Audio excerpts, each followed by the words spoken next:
Salut à tous, ici Alex de Ludovox.fr, bienvenue dans ce Ludo Chrono. Aujourd'hui, on va parler de Tumbleweed City. C'est un jeu pour 2 à 6 joueurs de 7 ans et plus pour des parties de 30 minutes environ. Il s'agit d'un jeu dans lequel vous allez incarner des desperados qui allaient tenter d'amasser un butin le plus impressionnant, à savoir des pépites, pour tenter de remporter la partie. Pour cela, vous allez vous adonner un jeu de roulette russe, qui va être représenté par ce dé à 6 faces, qui va déterminer à l'issue de chacun de vos tours la phase de dé que vous allez subir, et en l'occurrence, savoir si vous allez recevoir une balle ou d'autres effets. Vous allez pour cela donc avoir vos Desperados représentés par ces tuiles, vous en aurez 5 dans une partie à 3 joueurs au début de la partie, et vous allez également avoir des cartes de Saloon qui vont avoir des effets qui vont vous permettre de vous protéger de certains effets, ou encore d'avoir des actions contre vos adversaires.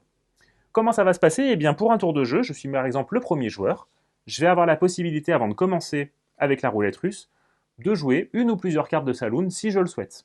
Ici je vais choisir de jouer une première carte de Saloon qui va être la carte de pioche, qui va me permettre de récupérer, s'il y en a, des pépites. Ici justement il y a une carte avec 3 pépites, je vais venir la récupérer et la mettre directement au niveau de ma réserve juste ici. On voit que ça va révéler une nouvelle face pour la roulette russe juste après. Ici cette carte est à présent défaussée, je n'ai pas d'autres cartes que j'ai envie de jouer pour le moment, je vais donc pouvoir récupérer le dé et faire mon lancer pour voir ce qui va se passer. Ici j'ai fait le chiffre 3 m'indique la case prison, je vais donc devoir emprisonner l'un de mes desperados, et pour cela je vais retourner la tuile sur la face prison. Mon tour est à présent terminé, c'est la joueuse suivante qui va pouvoir jouer. Elle va choisir ici de jouer une carte de shérif, permettant de récupérer son insigne, et elle va immédiatement jouer une seconde carte qui n'est accessible que lorsque l'on est shérif, à savoir passer les menottes. Elle va pouvoir placer un jeton menottes sur un desperado de son choix, par exemple ce desperado ici. Le sort de ce desperado est dorénavant lié à celui qui va tirer la roulette. Si jamais un desperado est attaqué, ce desperado le sera aussi et devra se rendre protégé. Ces cartes sont à présent jouées, elle décide de ne pas en jouer d'autres, elle va donc pouvoir lancer le dé pour voir ce qui va se passer. Elle a fait ici le chiffre 1 qui correspond à une carte bang, ce qui veut dire que un de ces desperados va être attaqué, ainsi que tous les desperados qui seraient menottés, ce qui est bien le cas de ce desperado également. Ils vont donc devoir chacun chercher à s'en protéger s'ils disposent d'une carte de gilet pare-balles dans la main.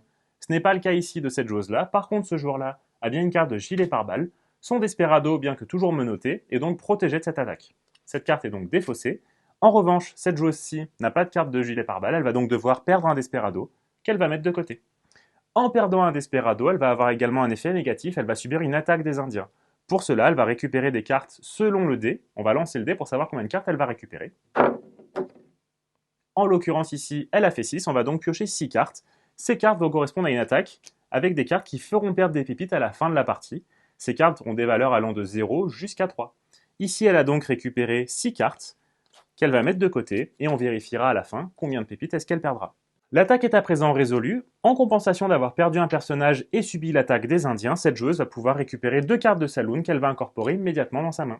Son tour est à présent terminé, on passe au tour du joueur suivant.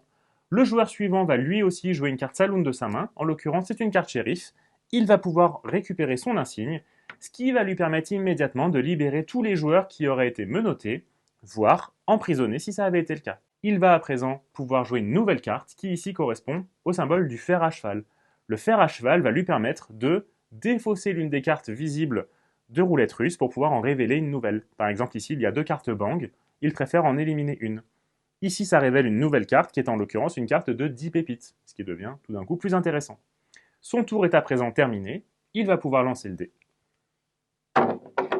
Ici, il a fait 4, il va donc pouvoir effectuer un braquage. Effectuer un braquage va permettre de récupérer l'une des cartes pépites qu'un joueur aurait déjà récupérées, ou alors, si on préfère, venir récupérer au hasard une carte de Saloon. Ici, ce joueur va choisir de me braquer et de récupérer la carte de pépite que j'avais durement gagnée tout à l'heure. Il est à noter que si jamais un joueur est shérif, il est protégé de ce braquage. Son tour est à présent terminé, ça revient à mon tour de jouer. Ici, j'ai un personnage en prison. Au début de mon tour, je dois dépenser 2 pépites pour pouvoir le libérer de prison. Si jamais ce n'est pas le cas, que je ne peux pas dépenser 2 pépites ou bien que j'oublie, au moment de lancer le dé, le shérif peut me dire « Attention, tu n'as pas libéré, tu n'as pas payé la caution, je tue ton personnage immédiatement ». Auquel cas, le personnage, le Desperado, est immédiatement éliminé, et en plus de ça, on subit une attaque des Indiens.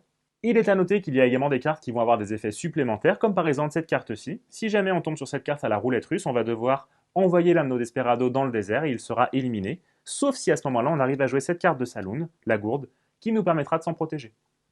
Il y a également la carte du Rhum, qui vous permettra, lorsque vous en subissez l'effet, de récupérer 2 cartes de Saloon, et également la carte du Barillet, qui vous permettra de renouveler l'offre des 6 cartes avant un lancer de roulette russe.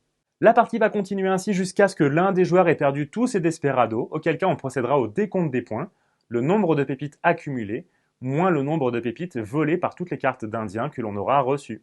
Le joueur ou la joueuse avec le plus de pépites à la fin de la partie la remportera. Tumbleweed City est donc un jeu dans lequel vous allez devoir astucieusement utiliser vos desperados pour essayer d'accumuler plus de pépites que vos adversaires, pour espérer remporter la partie. Alors maintenant, à vous de jouer, et à bientôt sur ludovox.fr.